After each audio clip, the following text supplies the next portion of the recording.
नमस्कार. योगभास्कर ॲस्ट्रो या ज्योतिषी विषयक चॅनलमध्ये आपले सर्वांचे स्वागत आहे. आज आपण सूर्याचे होणारे राशी परिवर्तन आणि त्याचा प्रत्येक राशीवर होणारा गोचरीचा प्रभाव याची ज्योतिषीय माहिती जाणून घेणार आहोत. दिनांक 17 ऑक्टोबर 2024 रोजी सकाळी 7:42 सूर्य हा ग्रह आपली सध्याची कन्या राशी सोडून आपल्या नीच राशीत अर्थात तुला राशीत आपले गोचरीचे भ्रमण करणार आहे आणि येथे त्याचे वास्तव्य हे 16 नोव्हेंबर 2024 पर्यंत असणार आहे. असा हा सूर्य प्रत्येक राशीसाठी कोणते फळ घेऊन येत आहे याची आज येथे थोडक्यात चर्चा पाहणार आहोत.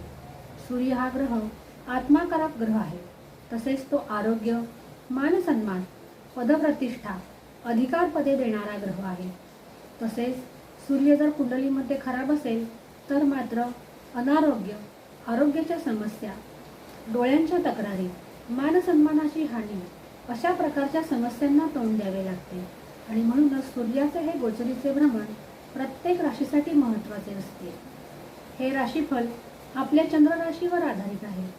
ज्यांना आपली चंद्ररास माहीत नाही अशांनी हे राशीफल आपल्या नामराशीनुसार पाहावे आणि ज्यांचा समाजामध्ये नावाने मोठा नावलौकिक आहे अशांनी हे राशीफल आपली चंद्रराशी आणि नामराशी या दोनही रूपाने पाहावे आणि अंतिमतः आपला निर्णय घ्यावा.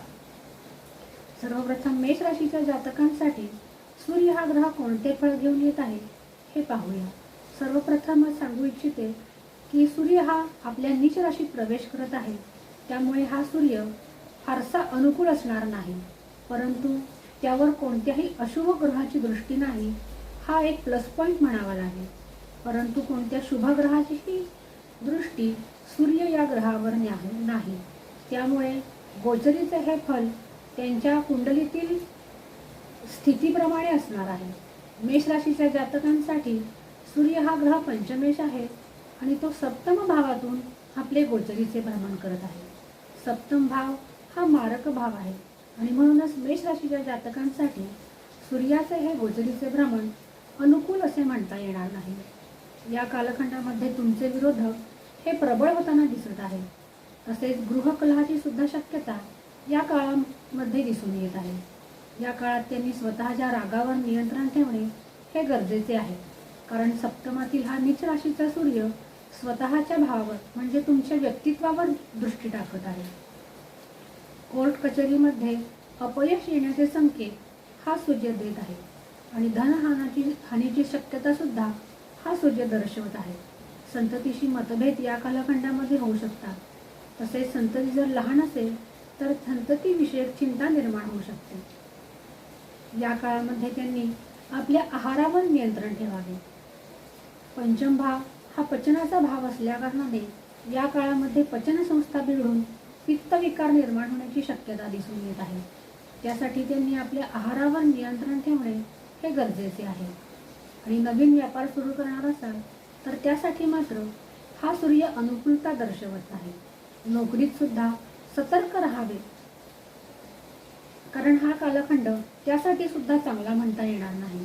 प्रेमी जीवन आणि दाम्पत्य जीवन दोन्ही क्षेत्रात बाधा येण्याची शक्यता दिसत आहे. सूर्याचे अशुभत्व कमी होण्यासाठी या कालखंडामध्ये त्यांनी सूर्योपासना नक्की करावी आणि त्याचबरोबर गोसेवा देखील नित्य करावी. संस्कृत वाचन जमत असेल तर या काळामध्ये त्यांनी आदित्य हृदय स्तोत्राचे पठण करावे.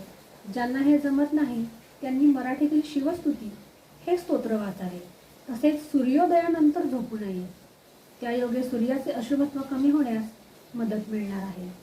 तर वृषभ राशीच्या जातकांसाठी सूर्य हा ग्रह चतुर्थ भावाचा मालक आहे आणि तो षष्ठ भावातून आपले गोचरीचे भ्रमण करत आहे. षष्ठ भाव हा रोग, रिपू, ऋण यांचा भाव आहे आणि येथे पापग्रह हे शुभ फले देत असतात आणि म्हणून वृषभ राशीच्या जातकांसाठी हा कालखंड अनुकूल म्हणावा लागेल.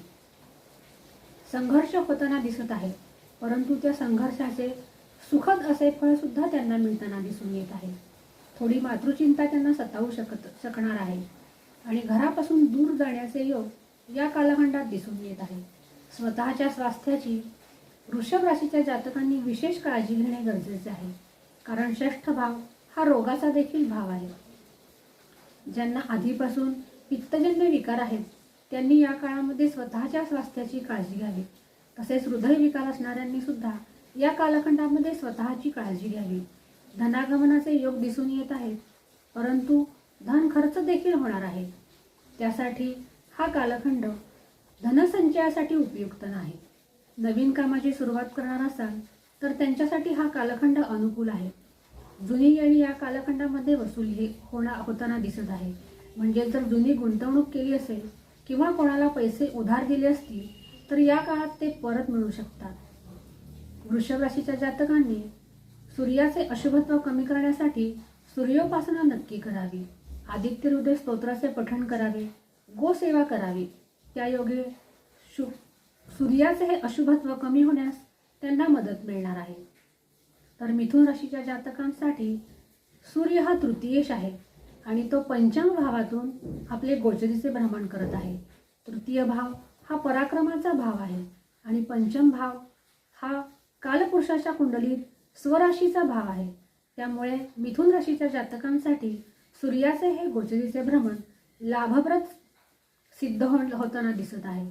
परंतु या कालखंडामध्ये गर्भवती महिलांनी स्वतःच्या स्वास्थ्याची काळजी घेणे हे आवश्यक आहे. मिथुन राशीच्या जातकांची आर्थिक स्थिती या कालखंडामध्ये उत्तम असणार आहे. पैतृक संपत्ती संबंधी जर काम करणार असाल, म्हणजे जर विभाजन करणार असाल तर त्यासाठी हा कालखंड अनुकूल आहे. पचनाच्या तक्रारी या कालखंडामध्ये उद्भवू शकतात. त्यासाठी आपल्या आहारावर नियंत्रण ठेवणे हे गरजेचे आहे. विद्यार्थ्यांसाठी हा कालखंड अनुकूल आहे, परंतु त्यांचे लक्ष मात्र अभ्यासात कमी लागणार आहे. त्यासाठी स्वतःवर नियंत्रण ठेवणे हे गरजेचे आहे. मिथुन राशीच्या जातकांनी सुद्धा सूर्याचे अशुभत्व कमी होण्यासाठी या कालखंडामध्ये सूर्योपासना आणि गोसेवा ही निश्चित करावी. त्यायोगे सूर्याचे हे गोचरीचे भ्रमण त्यांना अनुकूल सिद्ध होण्यास मदत मिळणार आहे. तर कर्क राशीच्या जातकांसाठी सूर्य हा द्वितीयेश अर्थात धनेश आहे आणि तो चतुर्थ भावातून आपले गोचरीचे भ्रमण करत आहे. येथे सूर्य हा दिग्बल विहीन असतो आणि कर्क राशीला सध्या शनीची ढैया सुद्धा सुरू आहे. एकंदरीत कर्क राशीच्या जातकांसाठी सूर्याचे हे भ्रमण प्रतिकूल सिद्ध होताना दिसत आहे. या काळामध्ये मातृस्वास्थ्यविषयक चिंता ही त्यांना सतावू शकते आणि तुमचा मित्रवर्ग देखील तुम्हाला मदत करताना दिसत नाही. मित्रांकडून सावध राहणे हे या कालखंडात गरजेचे आहे. नोकरीत असाल तरी सुद्धा या क्षेत्रामध्ये तुम्हाला या कालखंडामध्ये मानसिक त्रासाला सामोरे जावे लागणार आहे आणि या कालखंडामध्ये उच्चाधिकाऱ्यांचे सहकार्य मिळताना दिसून येत नाही. या काळात तुमचा कामाचा ताण देखील वाढणार आहे आणि त्यामुळे तुम्हाला मानसिक त्रास होण्याची संभावना दिसून येत आहे. ज्यांना आधीपासून पित्तजन्य विकार आहेत किंवा हृदयजन्य विकार आहेत त्यांनी स्वतःच्या स्वास्थ्याची विशेष खबरदारी घेणे गरजेचे आहे. या कालखंडामध्ये तुमचा वेळ तुमच्या कुटुंबियांसमवेत मात्र व्यतीत होताना दिसत आहे. सूर्याचे अशुभत्व कमी करण्यासाठी त्यांनी शिवस्तुती किंवा आदित्य हृदय स्तोत्राचे पठण करावे आणि गोसेवा करावी. त्याचबरोबर हनुमान चालिसा स्तोत्राचे पठण करावे. त्यायोगे कर्क राशीच्या जातकांना सूर्याचे हे गोचरीचे भ्रमण सुखकारकरित्या व्यतीत करण्यास मदत मिळणार आहे. तर सिंह राशीच्या जातकांसाठी सूर्य हा लग्नेश आहे आणि तो तृतीय भावातून आपले गोचरीचे भ्रमण करत आहे. तृतीय भाव हा पराक्रमाचा भाव आहे. येथे पापग्रह शुभफळे देत असतात आणि येथे असलेल्या सूर्याची दृष्टी ही भाग्यस्थानावर पडत आहे आणि म्हणूनच सिंह राशीच्या जातकांना भाग्याची जोड या कालखंडामध्ये मिळणार आहे. तुमच्या मानसन्मानात वृद्धी होण्याचे योग हा सूर्य देत आहे. परंतु या कालखंडामध्ये त्यांनी आपल्या वाणीवर नियंत्रण ठेवणे हे देखील गरजेचे आहे. या कालखंडामध्ये तुमचे दाम्पत्य जीवन तुमच्या अहंकारामुळे बाधित होऊ शकते आणि डोळ्यांची काळजी या कालखंडामध्ये घेणे गरजेचे आहे. ज्यांना नेत्रविकार आहेत त्यांनी या कालखंडामध्ये त्यांच्या डोळ्यांची विशेष काळजी घ्यावी. तसेच नवीन व्यापार सुरू करणार असाल तर त्यासाठी हा कालखंड अनुकूल आहे आणि नोकरीत सुद्धा हा कालखंड स्थिरता देणारा आहे. प्रेमीजनांसाठी हा कालखंड मध्यम स्वरूपाचा आहे. तर दाम्पत्य जीवन ठीकठाक असणाऱ्यांसाठी ठीकठाक असण्यासाठी त्यांनी आपल्या अहंकारावर नियंत्रण ठेवणे हे गरजेचे आहे. त्यायोगे सूर्याचे हे गोचरीचे भ्रमण त्यांना सुखकारकरित्या व्यतीत होण्यास मदत मिळणार आहे. तर कन्या राशीसाठी सूर्य हा ग्रह व्ययेश आहे, अर्थात तो 12व्या भावाचा मालक आहे आणि तो गोचरीने द्वितीय भावावरून अर्थात धनभावावरून गोचरीचे आपले भ्रमण करत आहे. हा भाव कुटुंबाचा भाव आहे, धनाचा भाव आहे, तसेच वाणीचा देखील भाव आहे. कन्या राशीसाठी सूर्याचे हे राशी परिवर्तन अजिबात चांगले म्हणता येणार नाही. यासाठी त्यांनी सावधानता बाळगणे हे महत्त्वाचे आहे. हा सूर्य तुमच्या खर्चामध्ये वाढ करणार आहे आणि पैतृक संपत्ती संबंधी जर काही तुम्ही वाटणी वगैरे करणार असाल तर त्यासाठी हा कालखंड अजिबात चांगला नाही. त्यामध्ये वादविवाद होण्याची शक्यता ही दिसून येत आहे. त्यासाठी त्यांनी हा कालखंड टाळलेलाच बरा. विनाकारण कोर्ट कचेरी मार्गे लागण्याचे सुद्धा हा संकेत देत आहे. तसेच या कालखंडामध्ये स्वतःच्या स्वास्थ्याची काळजी घेणे हे देखील महत्त्वाचे आहे. तुमच्या मानसन्मानाची हानी होणार नाही याची दक्षता तुम्ही बाळगणे हे गरजेचे आहे आणि दाम्पत्य जीवनसुद्धा कलहाचे असू शकते. आपल्या वाणीवर त्यांनी या कालखंडात नियंत्रण ठेवावे. आपली वाणी जास्तीत जास्त मधुर राहील याकडे कल ठेवावा. आपले बोलणे दुसऱ्याला टोचणार नाही याची त्यांनी दक्षता घेणे हे गरजेचे आहे आणि त्याचबरोबर व्यसनाधीनतेपासून सुद्धा दूर राहणे गरजेचे आहे. आणि तुम्ही तुमच्या आईवडिलांचा सल्ला या काळामध्ये नक्की घ्या, त्याचा तुम्हाला फायदाच होणार आहे. तसेच मसालेदार तिखट पदार्थांपासून सुद्धा तुम्ही दूर राहा आणि सूर्याचे हे गोचरीचे भ्रमण सुखकारक स्थित्या व्यतीत व्हावे यासाठी सूर्योपासना जरूर करा. गायत्री मंत्राचे पुनश्चरण करा. तसेच रविवारी मिठाचा शक्यतो त्याग करा. जमत नसेल तर किमान दुपारी 12 वाजेपर्यंत तरी मिठाचा त्याग करा. त्यायोगे सूर्याचे हे राशी परिवर्तन तुम्हाला सहजरित्या व्यतीत करण्यास मदत मिळणार आहे आणि त्याचबरोबर सूर्योदयानंतर शक्यतो झोपू नका. त्यामुळे सूर्याचे अशुभत्व कमी होणार आहे. तर तुला राशीच्या जातकांसाठी सूर्य हा ग्रह लाभ भावाचा स्वामी आहे आणि असा लाभेश असलेला सूर्य हा लग्न भावावरून गोचरीचे भ्रमण करत आहे. आर्थिकदृष्ट्या ही स्थिती तुळ राशीला समाधानकारक आहे. त्यांना आकस्मिक लाभाचे योग असलेले या कालखंडात दिसून येतात. तसेच जे जातक सरकारी क्षेत्रामध्ये काम करतात त्यांच्यासाठी सुद्धा हा सूर्य सफलता मिळवताना दिसून येत आहे. मात्र स्वतःच्या स्वास्थ्याची त्यांनी या काळामध्ये काळजी घेणे हे देखील तितकेच महत्त्वाचे आहे. नेत्रसंबंधी विकार, हाडांचे संबंधित विकार या काळामध्ये त्यांना सतावू शकतात. संधिवातासारखी जर दुखणी असतील तर त्यासाठी त्यांनी आपल्या स्वास्थ्याची काळजी घेणे आणि आपल्या आहारावर नियंत्रण ठेवणे गरजेचे आहे. स्वतःच्या कामावर लक्ष दिल्यास आर्थिकदृष्ट्या हा कालखंड त्यांना यश मिळवून देताना दिसत आहे. हा कालखंड प्रवास योगही दर्शवत आहे आणि विद्यार्थी वर्ग आणि व्यापारी वर्ग दोन्हींसाठी हा कालखंड अनुकूलता दर्शवत आहे. जुन्या इन्व्हेस्टमेंटमधून तुम्हाला धनप्राप्तीचे योग दिसून येत आहे. सूर्याचे अशुभत्व कमी करण्यासाठी त्यांनी देखील सूर्योपासना आणि त्याचबरोबर मारुती उपासना करणे गरजेचे आहे. कारण तुळ राशीला सध्या पंचमस्थ शनी चालू आहे जो अशुभ फळे देत असतो. तर वृश्चिक राशीच्या जातकांसाठी सूर्य हा ग्रह दशमेश आहे आणि दशमेश असलेला हा ग्रह व्ययभावातून आपले गोचरीचे भ्रमण करत आहे. ही स्थिती वृश्चिक राशीच्या जातकांसाठी सुद्धा अजिबात चांगली म्हणता येणार नाही. नोकरी करण्याच्या ठिकाणी अनावश्यक त्रासाला सामोरे जाण्याचे संकेत हा सूर्य देत आहे. सरकारी क्षेत्रासंबंधी सुद्धा हा सूर्य त्रास उत्पन्न करणार आहे. या काळामध्ये तुमच्या उच्चाधिकाऱ्यांची मर्जी सांभाळणे हे गरजेचे आहे. विनाकारण कटकटी होण्याचे संकेत हा सूर्य देत आहे. या काळामध्ये ज्येष्ठांचा मान राखणे हे गरजेचे आहे. त्यायोगे सूर्याचे अशुभत्व कमी होण्यास मदत मिळणार आहे. तसेच वडिलांचा सुद्धा घरामध्ये योग्य तो मान राखा. नवीन व्यापार सुरू करणार असाल तर त्यासाठी हा कालखंड अनुकूलता दर्शवत नाही, परंतु धनागमनाच्या दृष्टीने हा कालखंड अनुकूल आहे. नको असलेली कामे या कालखंडात करण्याची वेळ त्यांच्यावर येणार आहे. नोकरीत आणि व्यापारी क्षेत्रात अशा दोनही ठिकाणी त्यांना मनस्तापाची शक्यता दिसत आहे. तर विद्यार्थी वर्गासाठी हा कालखंड ठीकठाक व्यतीत होताना दिसत आहे. परंतु आध्यात्मिक प्रगतीसाठी हा कालखंड मात्र त्यांना मनासारखे यश मिळवून देणार आहे. म्हणजे आध्यात्मिक प्रगती तुमची होऊ शकणार आहे. या कालखंडामध्ये नवीन कामे करण्याचे शक्यतो टाळा. जी पूर्वीपासूनची कामे आहेत तीच या कालखंडात कंटिन्यू करा. या कालखंडामध्ये तुम्हाला निराशेचा सामना करावा लागणार आहे. तुमचे मनही अशांत राहणार आहे. त्यासाठी प्राणायाम आणि योगाभ्यास तुम्हाला मदत करणार आहे. सूर्याचे अशुभत्व कमी करण्यासाठी त्यांनी हनुमानाची आणि सूर्याची अशी एकत्रितपणे उपासना करा. कारण वृश्चिक राशीला सुद्धा सध्या ढय्या सुरू आहे. तसेच कोणतेही अनैतिक काम करू नका आणि त्याचबरोबर कायद्याच्या विरोधात जाऊन कोणतेही काम करू नका. त्यायोगे सूर्याचे हे राशी परिवर्तन तुम्हाला सहजरित्या व्यतीत होण्यास मदत मिळणार आहे. तर धनुराशीच्या जातकांसाठी सूर्य हा ग्रह लाभेश आहे आणि लाभेश असलेला हा ग्रह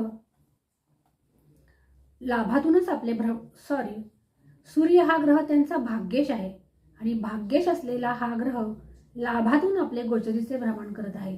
ही स्थिती धनुराशीच्या जातकांसाठी अत्यंत लाभदायक अशी स्थिती निर्माण करत आहे.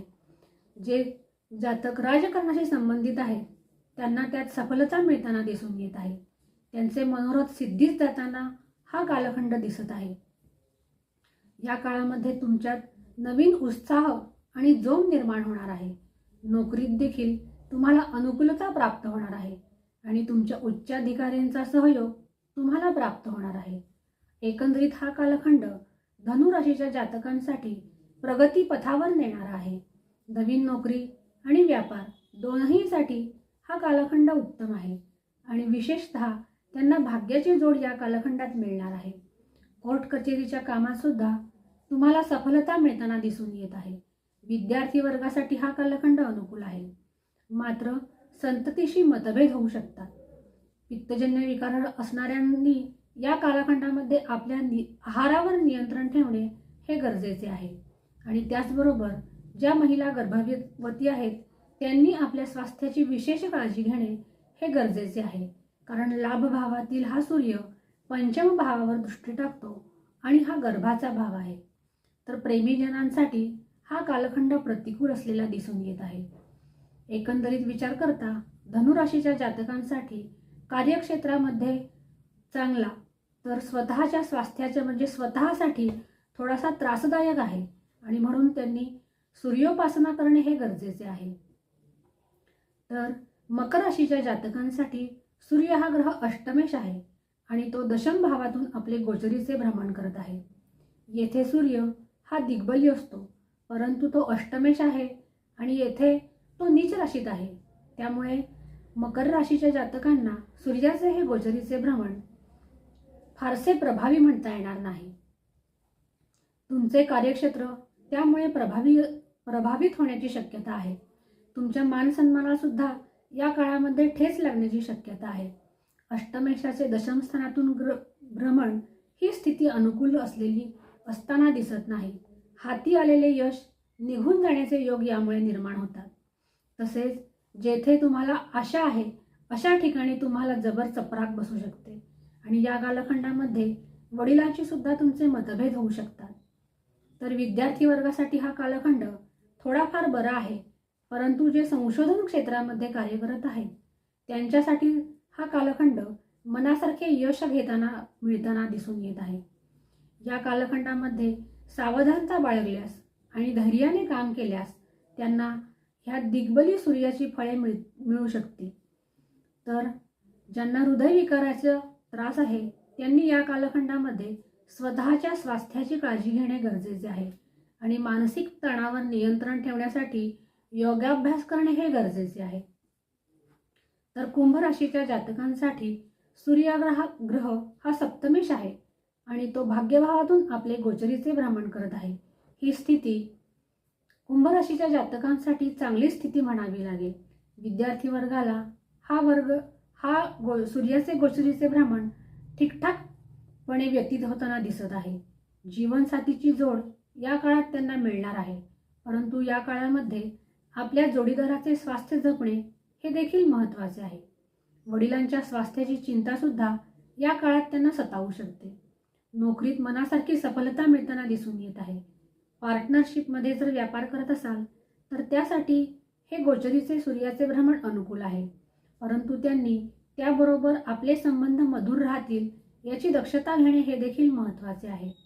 व्यापारासाठी हा कालखंड उत्तम आहे. जोडीदाराचा सल्ला या कालखंडामध्ये तुम्हाला उपयोगी पडणार आहे. सूर्याचे अशुभत्व कमी करण्यासाठी त्यांनी सूर्योपासना आणि गोसेवा करणे हे गरजेचे आहे. तसेच सूर्योदयानंतर झोपू नये, त्या योगे सुद्धा सूर्याचे अशुभत्व कमी होण्यास मदत मिळणार आहे. तर मीन राशीच्या जातकांसाठी सूर्य हा ग्रह षष्ठेश असून तो अष्टम भावातून आपले गोचरीचे भ्रमण करत आहे. हा कालखंड तब्येतीसाठी अनुकूल म्हणता येणार नाही, परंतु कार्यक्षेत्रात हा अनुकूल सफलता मिळवून देणारा कालखंड आहे. कारण हे दोन्ही भाव हे अवयोगाचे भाव आहेत आणि हा विपरीत राजयोग तयार होतो. पार्टनरशिपमध्ये व्यापार करणार असाल तर त्यामध्ये मतभेद होण्याची शक्यता दिसून येत आहे आणि या कालखंडात त्यांनी आपली वाणी मधुर राहील याकडे लक्ष पुरवणे हे देखील महत्त्वाचे आहे. या कालामध्ये त्यांनी स्वतःवर विश्वास ठेवून काम केल्यास त्यांना सफलता मिळणार आहे. नवीन कामे करण्यास हा कालखंड अनुकूलता दर्शवत आहे. तर या कालखंडामध्ये तुम्हाला प्रवास योग देखील येताना दिसून येत आहे. कोर्ट कचेरीत असाल तर जैसे ते स्थिती राहणार आहे आणि या कालामध्ये त्यांनी वाहन आपले जपून चालवावे. ज्यांना हृदयाचे विकार आहेत त्यांनी या काळामध्ये स्वतःची काळजी घेणे गरजेचे आहे. त्याचबरोबर ज्यांना अस्थिरोग आहेत म्हणजे हाडांविषयी समस्या आहेत, संधिवातासारखे विकार आहेत, त्यांनी या कालामध्ये सूर्योपासना आणि मारुतीची उपासना अशा दोनही उपासना एकत्रितपणे कराव्यात. सूर्यस्तुती किंवा आदित्य हृदय स्तोत्राचे पठण करावे. तसेच हनुमान चालिसा ही नित्य वाचावी. त्या योगे सूर्याचे अशुभत्व कमी होण्यास त्यांना मदत मिळणार आहे.